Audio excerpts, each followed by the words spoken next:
시작하겠습니다.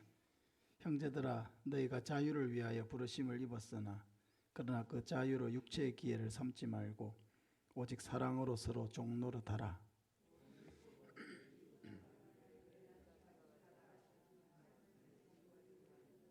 만일 서로 물고 먹으면 피차 멸망할까 조심하라.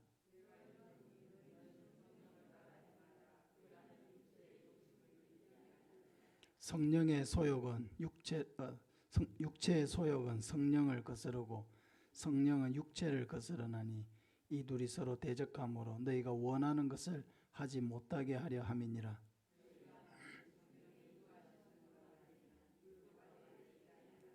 육체의 일은 현저하니 곧 음행과 더러운 것과 호색과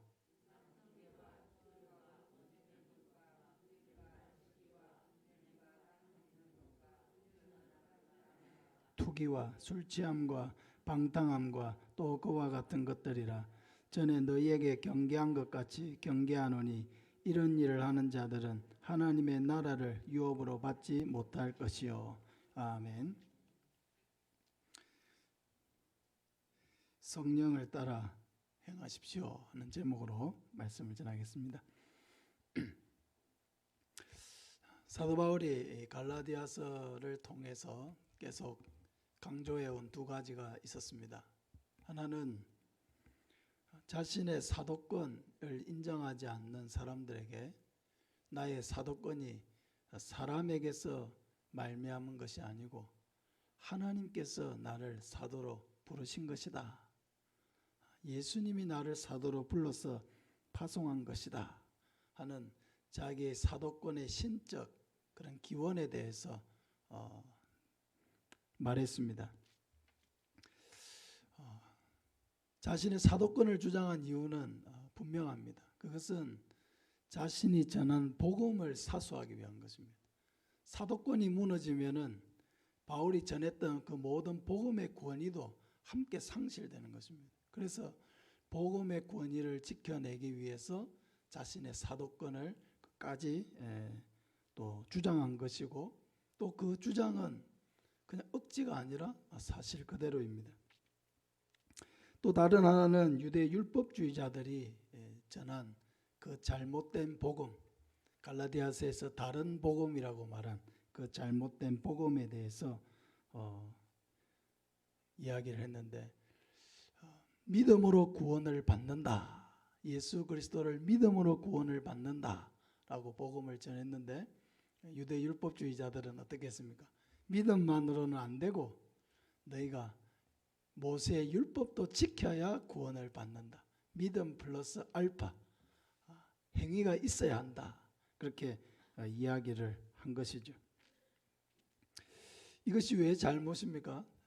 그것은 그들이 행위 구원을 주장했기 때문에 잘못인 것이죠. 예수 그리스도를 믿음으로 구원을 받는다라고 하는 것은 예수 그리스도의 십자가가 우리의 구원을 위한 완전한 속죄의 제사이다.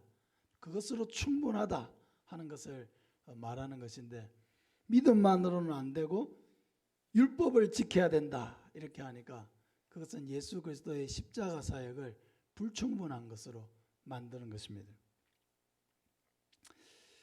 그래서 그 사람들은 모세의 율법을 따라서 여러 가지 중요한 날들, 달들, 해들, 또 유대 절기들 이런 것을 다 지켜야 되고 또 할례를 행해야 된다. 이런 것을 하지 않으면 구원받지 못한다. 이렇게 주장하는 것입니다. 그런데 율법의 기능을 조금 정리해 보면은 갈라디아서에서는 어떻게 뭐 한 가지라고 할 수도 있고 두 가지라고 할 수도 있는데 그것은 율법은 우리에게 구원을 받게 하기 위한 그것을 지킴으로 구원을 주시기 위한 수단으로 우리에게 주신 것이 아니라 죄를 깨닫게 하기 위해서 주셨다는 것입니다. 율법. 그러니까 법이 없으면은 죄가 명확해지지 않는 것이죠. 그러니까 법이 있음으로 말미암아 그 법에 따라서 잘못을 정할 수가 있고 그 잘못에 따라서 심판을 할 수가 있는 것입니다. 그러니까 율법이 없으면은 하나님 앞에서 우리가 죄인이다라고 했을 때 하나님 뭘 근거로 우리를 죄인이라고 합니까? 법이 없으면 하나님도 할 말이 없는 거예요. 법이 있기 때문에 네가 이런 하라 하지 말라고 너희에게 준 이 율법의 말씀이 있는데 너희가 이 죄를 다 어겼지 않느냐. 그러면은 죄인들이 다 할 말이 없는 것입니다. 그래서 율법은 모든 사람을 하나님의 심판 아래에 가두는 것입니다. 율법을 딱 들이대면은 죄인이 아닌 사람이 단 한 사람도 없는 것이거든요. 그러니까 모든 인간을 하나님의 심판 아래에 두는 기능을 가지고 있습니다. 그러면 사람들은 율법을 통해서 죄를 깨닫게 되었습니다. 아, 내가 너무 큰 죄인이구나. 너무 큰 죄를 지어서 갚을 길이 없구나. 그럼 그 다음 사람은 어떻게 해야 됩니까? 나는 갚을 길이 없고 나는 이제 심판을 받아야 되고 영원한 지옥에 들어가야 되는데 아이고 그러면은 나는 어떻게 해야 되나? 이런 절망감, 자기의 죄에 대해서 율법을 통해서 자기의 죄를 깨닫고 또 자기의 죄에 대한 절망감이 사무치도록 밀려올 때 그때 비로소 예수 그리스도가 우리의 죄를 위해서 십자가에서 죽으심으로 우리의 모든 죄를 다 청산하셨다. 이게 복음이 되는 것입니다. 그 율법에 사무치도록 우리 자신이 얼마나 큰 죄인인가를 깨달을 때 복음은 비로소 복음이 되는 것이죠. 그래서 사도 바울이 그 율법을 우리로 하여금 그리스도께로 인도하는 교사다. 그런 표현을 쓰잖아요. 율법이 우리를 그리스도께로 인도한다는 거예요. 왜 어떻게 인도한다고요? 그 죄가 너무 크다는 것을 알게 해서 예수 그리스도를 믿는 것 외에는 달리 구원받을 수 있는 그 길이 없다는 것을 깨닫게 하는 그 기능이 율법이 한다는 것입니다. 그래서 그 율법을 통해서 자기의 죄를 깨닫고 그래서 그 율법이 우리의 진정한 구원자가 되시는 예수 그리스도에게로 인도하는 초등교사, 옛날 성경에는 몽학선생 이렇게 표현을 했습니다. 유대 율법주의 이것은 행위구원을 가르치는 것입니다. 이 땅의 모든 종교들이 다 행위구원에 초점을 맞추고 있습니다. 행위구원이죠. 공로가 있어야 구원을 받는다는 사상이죠. 그러니까 절에 가는 사람이든지 또 뭐 미신을 섬기는 사람들인지 모든 이 땅의 종교와 우상 숭배는 다 행위구원, 자기의 공로에 따라서 받는다라고 하는 행위구원의 그 바탕을 다 두고 있습니다. 그러나 우리는 자기의 행위로 구원받지 못한다. 기독교는 아무리 착하게 살고 아무리 애를 쓰고 아무리 노력을 해도 구원받을 수 있는 자격이 안 된다. 오직 구원은 누구를 통해서요? 예수 그리스도를 통해서. 예수 그리스도를 믿는 것 외에는 달리 방법이 없다. 왜? 우리의 행위는 불완전하고 우리의 행위는 하나님을 만족시킬 만한 그런 의로움이 없다는 것입니다. 에베소서 2장 8절 이하에도 너희는 그 은혜에 의하여 믿음으로 말미암아 구원을 받았으니 이것은 너희에게서 난 것이 아니요 하나님의 선물이라.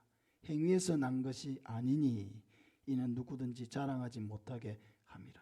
분명합니다. 복음은 분명해. 그 은혜에 의하여 믿음으로 말미암아 구원을 받았으니 이것이 너희에게서 난 것이 아니라고 그랬어요. 행위에서 난 것이 아니니 분명하잖아요. 행위에서 난 것이 아니니 이는 누구든지 자랑하지 못하게 함이니라. 은혜로 구원을 받았기 때문에 우리는 누구를 자랑하게 됩니까? 하나님을 자랑하게 되고 예수님을 자랑하게 되죠. 나와 같이 구원받지 못할 죄인을 하나님께서 은혜로 나를 구원해 주셨다. 그러니까 하나님을 자랑하고 예수님을 자랑하게 되는 것이죠. 근데 행위로 구원을 받으면 누구를 자랑하겠습니까? 자기를 자랑하겠죠. 내가 만약 이렇게 해가지고 구원을 받았다. 하나님께 영광을 돌리지 아니하고 자기가 영광을 차지하는 것이죠. 그러니까 하나님은 사람에게 구원의 그 조건을 충족해서 구원받도록 하지 않으시고 은혜로 말미암아 믿음으로 구원을 받게 하셔서 모든 영광을 하나님께만 돌리게 하신 것입니다. 이렇게 예수 그리스도가 우리를 위해 십자가에서 죽으심으로 우리를 모든 율법에서 해방시켰습니다. 그러니까 율법에서 해방시켰던 말은 율법을 지켜야 구원을 받는다 이렇게 했는데, 율법을 지켜야 구원을 받는 게 아니고 믿음으로 구원을 받는다. 방법이 달라진 거죠. 유대 율법주의자들이 주장하는 것과 다른 것입니다. 만약에 율법을 지켜야 구원을 받는다 이렇게 되면은 우리가 하는 모든 종교 행위가 말 그대로 고통이 되는 것이죠. 수요 기도회를 참석해야 구원을 받는다. 그럼 참석 못하는 사람은 어떻게 되는 겁니까? 주일 예배를 한 번도 빠지지 않아야 구원을 받는다. 새벽 기도를 한 번도 빠지지 않아야 구원을 받는다. 그러면은 모든 일이 고통이 되는 것입니다. 11조를 드리지 않으면 구원을 받지 못한다. 그럼 11조 드리는 게 이만저만 고통이 아닌 것이죠. 그러나 우리가 예배를 드리는 것이나 모든 것이 다 하나님께서 우리에게 주신 자유의지를 가지고 자기의 양심을 따라서 하나님 앞에 자발적으로 드리는 것입니다. 하나님은 우리를 예수님 안에서 구원하셨고 이제는 모든 율법에서 해방하셨기 때문에 우리가 하나님을 예배하고 섬기는 것은 우리의 양심과 또 우리의 자발성에 기인하는 것입니다. 자발적으로 여기에 와 예배를 드리러 오셨어요. 자발적으로 하나님 앞에 예물을 드립니다. 자발적으로 헌신하고 봉사합니다. 자발성에 기초하기 때문에 그 모든 것은 희생을 하면서도 기쁜 거예요. 희생을 하면서도 감사한 거예요. 자발적으로 하는 것보다 더 기쁜 일이 있습니까, 여러분? 자발적으로 하는 것은 그렇게 기쁜 거예요. 그러니까 하나님은 억지로 우리가 하는 그런 것을 기뻐하시는 것이 아니고, 단순한 어떤 종교 행위를 기뻐하시는 것이 아니고, 우리가 마음을 다해서 자발적으로 기쁘시게 우리가 받은 구원의 은혜를 생각하면서 그렇게 하나님을 섬기고 사랑하고 그런 마음을 가지고 예배를 드리고 봉사하고 헌신하고 그렇게 할 때 그것을 하나님은 기쁘게 받으시는 것이죠. 늘 하나님 앞에 예배 드리러 오면서 또 헌금을 하면서 헌신 봉사하면서 억지로 다른 사람 눈치 때문에 억지로 만약에 그렇게 한다고 하면은 그것만큼 그 신앙생활이 괴로운 삶은 없는 것입니다. 사랑하는 여러분, 하나님께서 우리에게 주신 이 은혜를 기쁘게 자발적으로 하나님을 기쁘시게 해드리는 저와 여러분 되시기를 바랍니다. 그럼 우리에게 주신 이 자유가 있죠. 율법에서 해방을 시켰기 때문에 자유가 우리에게 주어졌습니다. 그럼 이 자유를 어떻게 사용해야 되느냐 하는 문제를 오늘 본문이 다루고 있습니다. 첫째는 이 자유를 육체의 기회로 삼아서는 안 된다는 것입니다. 13절부터 보면은 형제들아 너희가 자유를 위하여 부르심을 입었으나 그러나 그 자유로 육체의 기회를 삼지 말고 오직 사랑으로 서로 종노릇하라. 온 율법은 내 이웃 사랑하기를 내 자신같이 하라 하신 한 말씀에 이루어졌나니 만일 서로 물고 먹으면 피차 멸망할까 조심하라. 육체의 기회라고 하는 이 말은 범죄의 기회를 말하는 것입니다. 그러니까 하나님께서 우리에게 예수 그리스도가 십자가에서 죽으심으로 우리를 그 모든 율법에서 해방하여 우리에게 자유를 주셨는데 그 자유를 범죄의 기회로 삼지 말라는 것이죠. 율법에서 해방을 하신 것은 그것을 지켜야 구원을 받는다는 이런 잘못된 율법에서 해방을 시킨 것이지 악을 행해도 된다라고 하는 그런 방종을 허용한 것이 아니라는 것입니다. 그럼 육체의 일이 무엇입니까? 19절부터 보면은 육체의 일은 분명하니 곧 음행과 더러운 것과 호색과 우상 숭배와 주술과 원수 맺는 것과 분쟁과 시기와 분냄과 당짓는 것과 분열함과 이단과 투기와 술 취함과 방탕함과 또 그와 같은 것들이라. 육체의 일은 분명하니 현저하니 분명하니라고 하는 것은 우리가 성령을 따라 행하지 아니하고 육체 곧 우리의 옛 본성을 따라서 행하면은 이런 일들이 부지기수로 나타날 수밖에 없다라고 하는 것입니다. 제일 먼저 보면은 음행과 더러운 것과 호색이 나옵니다. 이것은 성적인 죄악들입니다. 우리에게 주신 자유는 그런 성적인 죄악들을 허용하지 말아야 한다라고 하는 것이죠. 이 사회는 지금 반대로 가고 있죠. 어떻게든 개인의 자유를 존중하면서 성적인 죄를 용인하려고 하는 방향으로 계속 지금 법이 개정되고 있습니다. 우상숭배와 주술, 이것은 하나님을 자기 뜻대로 움직이려고 하는 것이죠. 하나님을 자기 뜻대로 움직이려고 하는 것입니다. 내가 필요할 때 하나님을 내 마음대로 내가 원하는 뜻대로 하나님을 움직이려고 하는 그런 마음의 태도, 행동, 인간의 교만이죠. 하나님은 모든 계획에 있어서 자유하시고 그 행위에 있어서 자유하신 분이에요. 하나님은 어디에 통제되거나 얽매이는 분이 아니에요. 그래서 그 하나님의 속성을 하나님의 절대 주권이라고 하는 거예요. 절대 주권이라고 하는 말은 하나님은 온 세상의 통치자이고 왕이라는 거예요.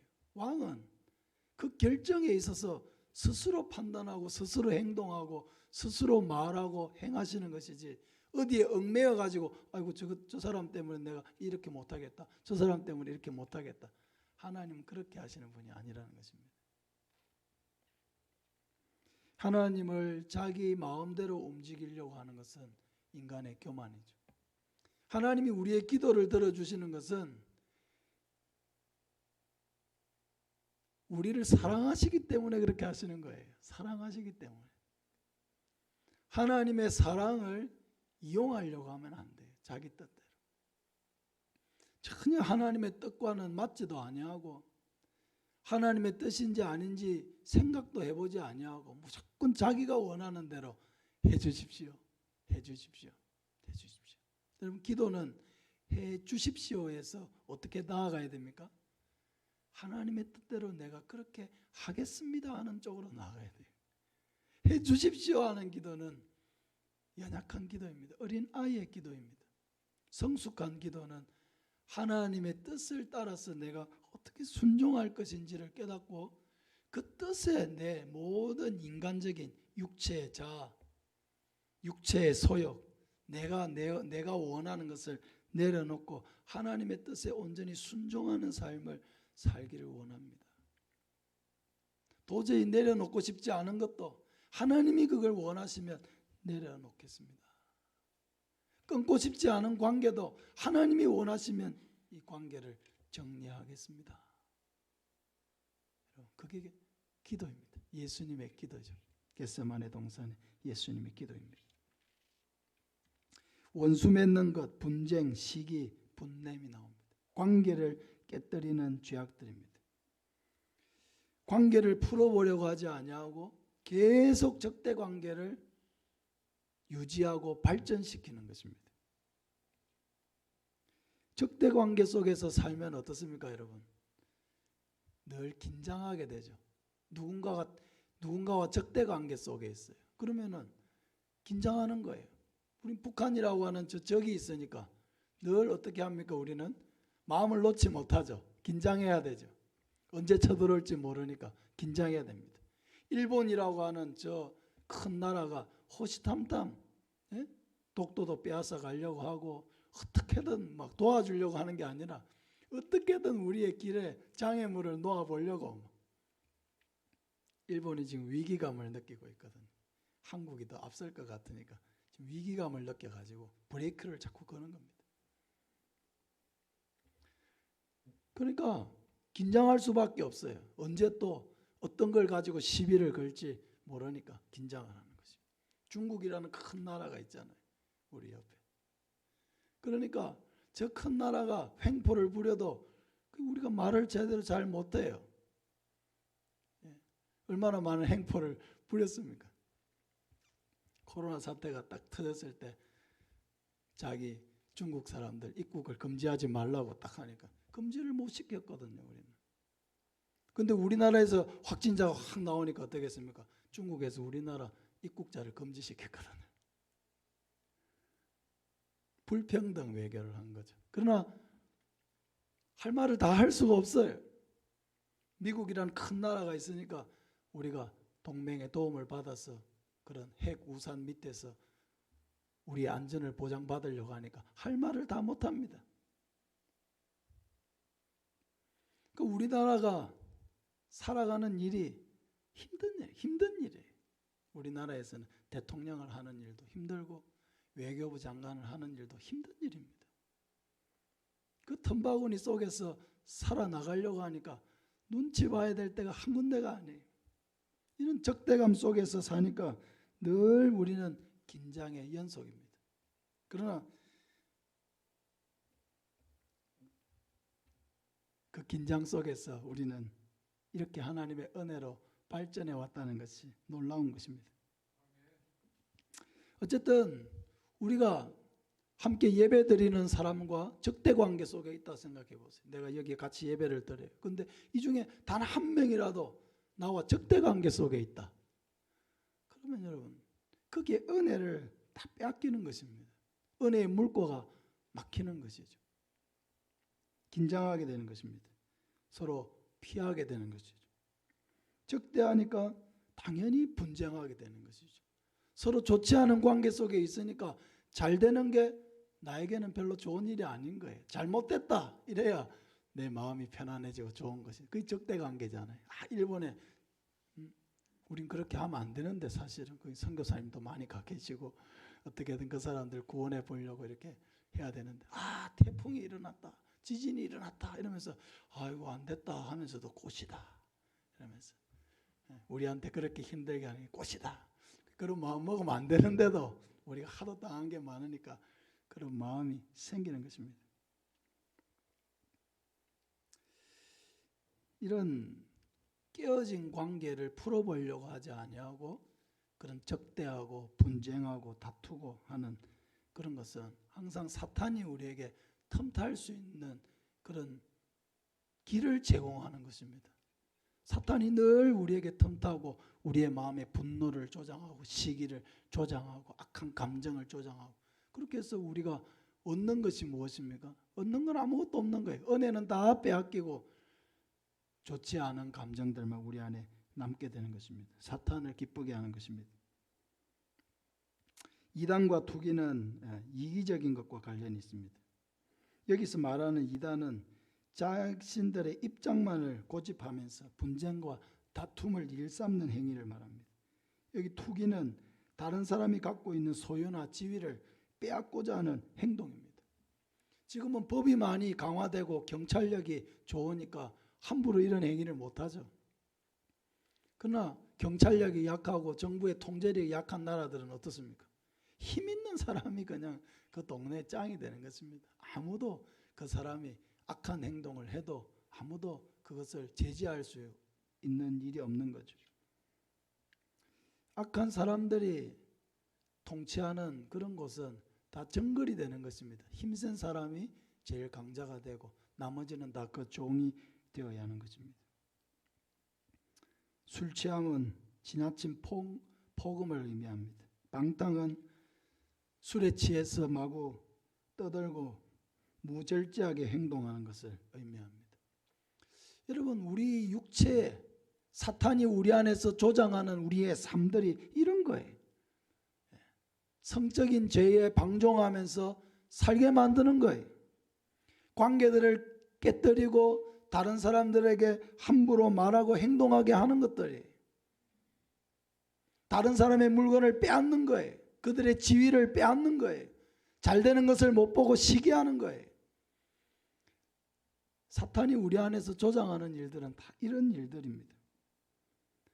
사회를 행복하게 만드는 일도 아니고 자기를 행복하게 만드는 일도 아니고 하나님을 기쁘시게 하는 일도 아닌 것입니다.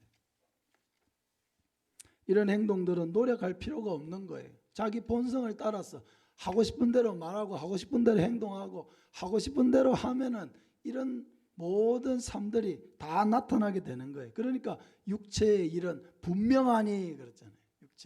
이 육체라는 것은 옛 본성, 이 죄악된 본성이 추구하는 일은 분명하다는 거예요. 그런 옛 본성이 추구하는 것은 선한 것은 하나도 없고 이 온갖 세상에 이 악한 것들이 그 옛 본성에서 나와서 우리의 모든 삶을 다 더럽히게 된다는 것입니다.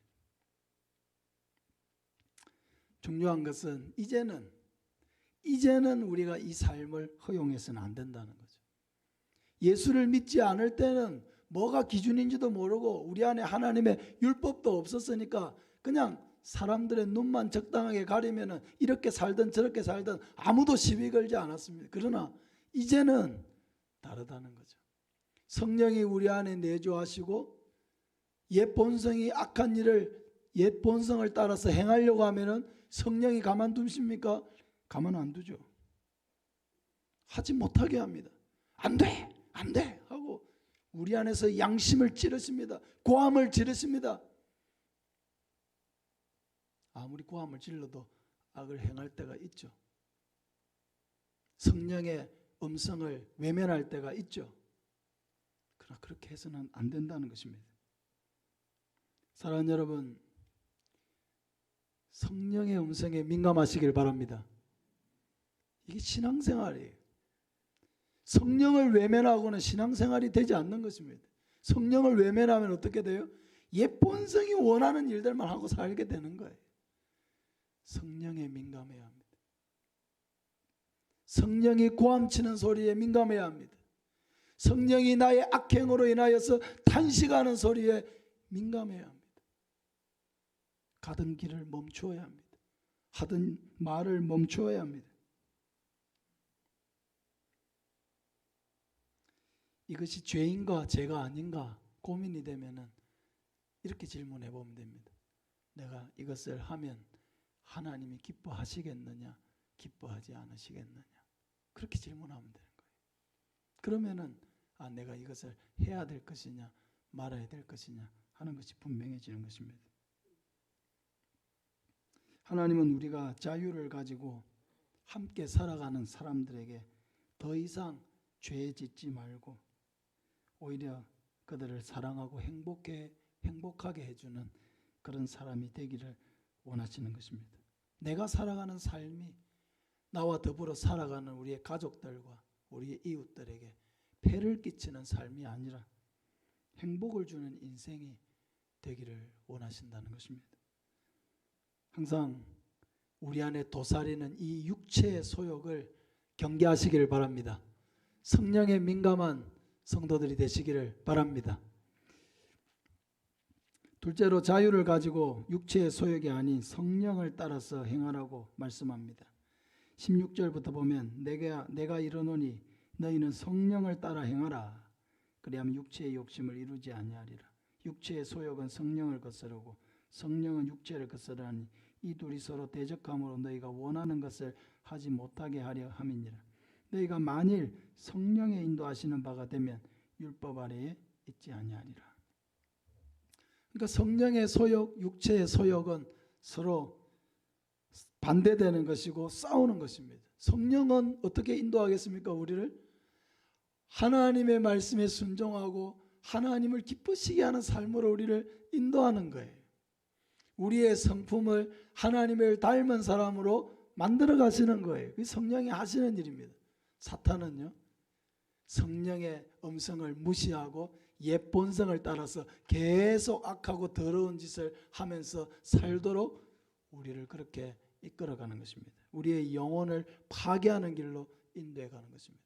완전히 다른 목표를 가진 성령이 내 안에 계시고 옛 본성도 우리 안에 여전히 살아있는 것입니다.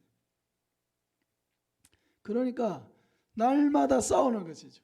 날마다 우리 안에는 옛 본성, 이 옛 본성은 본능하고 가까워 가지고 막 내 하고 싶은 대로 좀 말하고 말이야. 내 하고 싶은 대로 행동하고 막 살고 싶은데 성령이 이제 가만두지 않는 거예요. 자꾸 찌르는 거예요. 하나님 말씀을 들으러 오면은 이야, 좋다 이럴 때도 있겠지만은 그 말씀이 막 내 삶을 찌르는 거예요. 나의 잘못된 행동을 막 정죄하는 것 같은 거예요. 왜 너 그렇게 사는 거야 하고 막 야단치는 것 같은 거예요. 말씀의 기능이죠.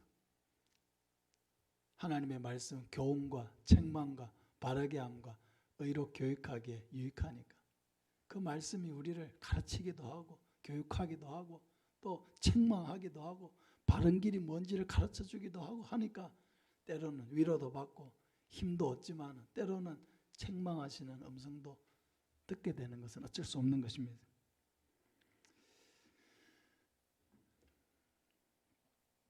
그래서 늘 싸우는데 그러면은 우리가 성령을 따라 행하면은 늘 성령이 이기고 승리하고 이래야 되는데 이게 또 성령이 늘 주장하시지만은 늘 성령이 이기지는 못하는 거예요. 왜? 우리 안에 자아가 있으니까 자유의지가 있으니까 늘 선택의 기로에 놓이잖아요.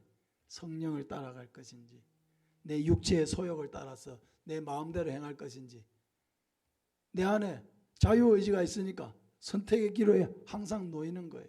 답은 분명하죠. 성령을 따라가야 한다. 그러나 내 본성은 내 본능은 내가 익숙한 삶은 그냥 될 대로 살고 싶은 거예요. 그냥 말하자면.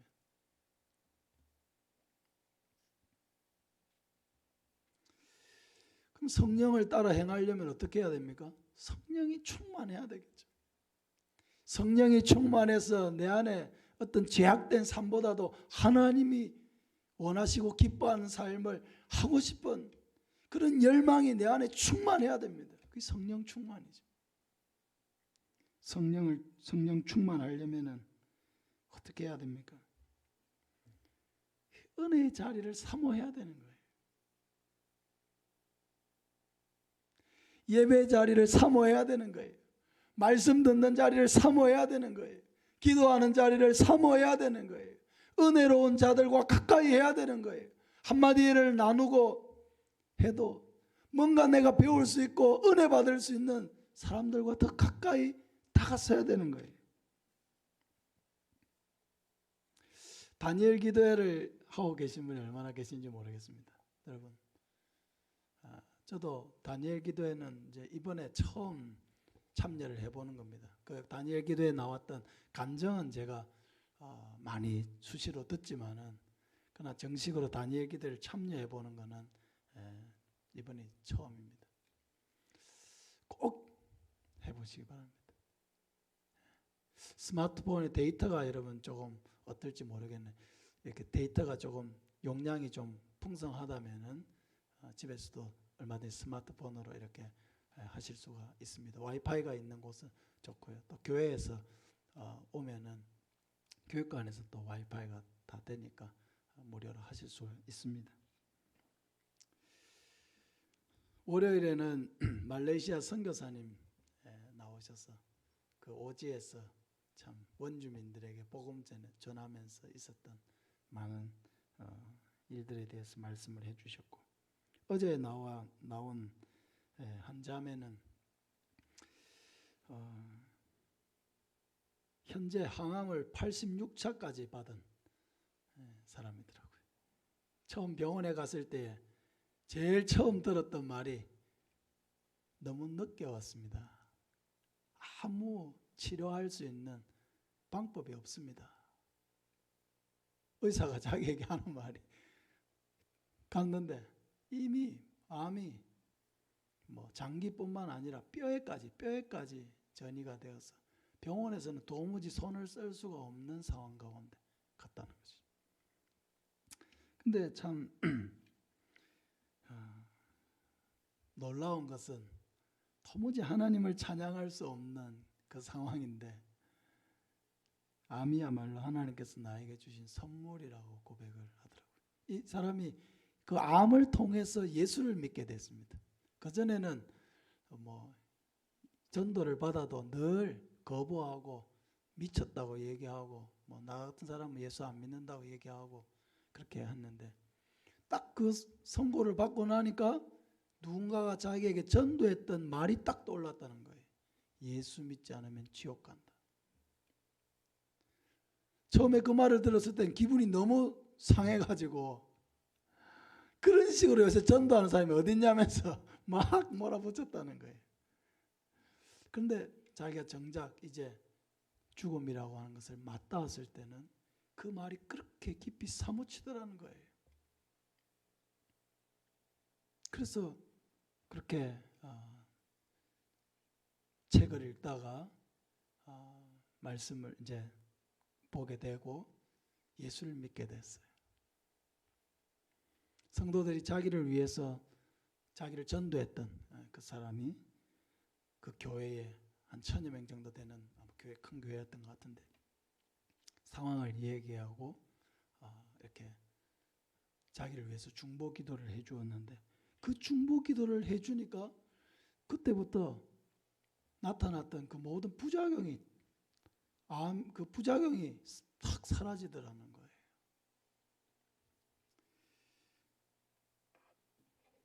그리고 예수님을 믿게 되고 그 예수님을 모신 삶을 늘 살게 되고 나는 이제 주인이 아닙니다. 내 몸의 주인도 아니고 내 인생의 주인도 아닙니다. 오직 주인은 예수님이십니다. 내가 예수님을 위해서 뭘 해야 되겠습니까? 늘 이렇게 물으면서 살게 되었다는 거죠. 그러면서 많은 암 환자들에게 복음을 전하는 삶을 살게 되었습니다. 지금 암 투병 기간이 보니까 30대 후반에 암 선고를 받아가지고 지금 벌써 9년째 항암 지금 치료를 받고 있는 86차까지 받았으니까요. 상상도 못할 일입니다. 제가 어제 그 간증을 들으면서 얼마나 회개가 되고 저도 반성이 되고 또 은혜를 받으니까 더 큰 은혜가 사모가 되고 얼마나 또 기도가 되고 또 같은 어려움 속에 있는 또 우리 성도들 생각할 때 얼마나 또 마음이 더 간절해지고 또 기도가 되는지. 사랑하는 여러분, 성령 충만한 것은 다른 방법이 없습니다. 은혜의 자리를 사모하는 것밖에 없어요. 하나님의 은혜가 계속해서 내 삶에 흘러 들어오는 자리를 찾아야 됩니다. 그렇지 않고는요, 성령 충만을 유지할 수가 없습니다. 나를 둘러싸고 있는 모든 세상이 옛 본성으로 살아가고 있는 사람들로 가득 차 있는데 어떻게 그 속에서 하나님의 은혜가 내게 흘러 들어오겠습니까? 하나님의 은혜가 흘러 들어오면은 은혜가 흘러 들어오는 자리에 앉아야 되는 거예요. 예배의 자리로 와야 되는 거예요. 기도의 자리로 와야 되는 거예요. 은혜의 교제가 있는 곳으로 와야 되는 거예요. 또 그것도 부족해가지고 어떻게든 내가 은혜 받을 자리가 없는가? 내가 참 하나님의 뜻대로 살지 못하고 있는데 하나님의 은혜가 내게 흘러 들어와서 정말로 하나님의 뜻대로 좀 살아보고 싶다 하는 이런 간절한 열망이 우리 안에서 일어나야 하는 것입니다. 은혜는 여러분 받아도 부족한 것이 은혜여야 합니다.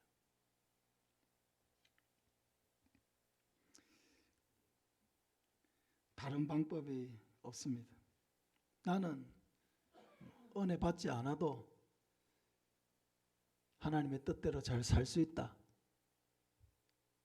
말은 할 수 있지만 살 수는 없습니다. 그것은 교만입니다. 항상 은혜의 자리를 사모하시길 바랍니다. 항상 성령 충만을 사모하시길 바랍니다. 육체를 더 깨우시길 바랍니다. 성령을 사모하고 은혜 받는 자리에 나를 앉혀야 합니다. 그래야만 하나님의 은혜가 내게 흘러 들어와서 그 말씀이 내 안에서 역사를 이루어내는 것입니다. 항상 은혜를 사모하는 저와 여러분 되시기를 예수님의 이름으로 축복합니다. 우리 같이 한번 기도하겠습니다.